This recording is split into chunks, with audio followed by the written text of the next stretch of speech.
तो दीक्षित जी, कितने तैयार हैं आप लोग? और ये जब बर्खास्तगी होगी, रोजी रोटी पर जब बात आएगी, तो कहीं हड़ताल तो नहीं टूट जाएगी? कुछ बीच का रास्ता निकालने के लिए चर्चा तो नहीं हो रही है?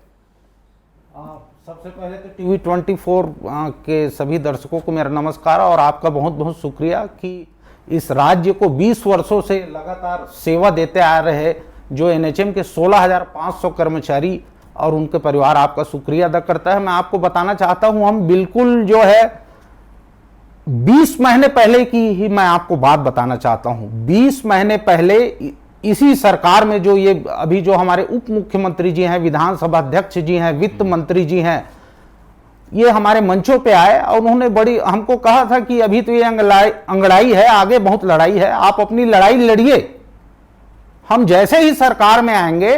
और हमको उदाहरण दिया था हमारे मातृत्व राज्य मध्य प्रदेश का। मातृत्व राज्य मध्य प्रदेश में जैसी जैसी सुविधाएं एनएचएम कर्मचारियों को मिल रही हैं, वैसी सभी सुविधाएं और वो सभी नीतियां जो है जैसे ही आप आएंगे हम आपको स्थायित्व जो है प्रदान करेंगे। परंतु 20 महीने हो गए, 20 महीनों से लगातार 160 बार से अधिक हमने अनुनय, विनय, निवेदन और ज्ञापन विभिन्न प्रशासनिक अधिकारियों और उच्च जो है मंत्रीगणों तक पहुंचाया। हमारी मांगों पर अभी तक के किसी प्रकार का कोई सकारात्मक निर्णय नहीं लिया गया है। जितने भी आदेश निकाले गए हैं वो सभी आदेश भ्रामक हैं। माननीय मंत्री जी अभी वीडियो में कह रहे थे जी, माननीय मंत्री जी कह रहे थे कि बहुत जल्दी सर्कुलर जारी हो जाएगा, आप कहते हैं आदेश, परंतु माननीय मंत्री जी हमारे सरल हैं। माननीय मंत्री जी हमेशा कहते हैं, परंतु माननीय मंत्री जी के बातों को प्रशासनिक अधिकारी फॉलो नहीं करते हैं, मैं आपको बताना चाहता हूं। और बिल्कुल माननीय मंत्री जी जैसा कह रहे हैं वैसा नहीं हो रहा है।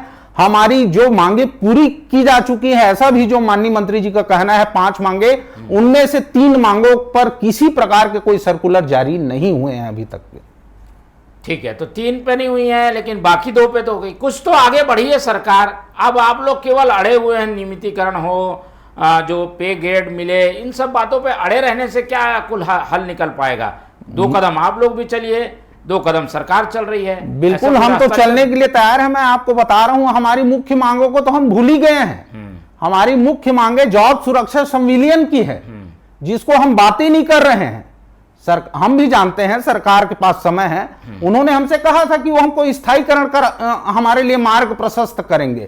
हम मुख्य मांगों पे तो बातें नहीं कर रहे हैं। मुख्य मांगे हमारे पब्लिक हेल्थ कैडर का निर्माण, मुख्य मांगे हैं हमारी जो है स्थायीकरण की, संविलियन की। हम मुख्य मांगों की बातें नहीं कर रहे हैं। 20 वर्ष हो गए।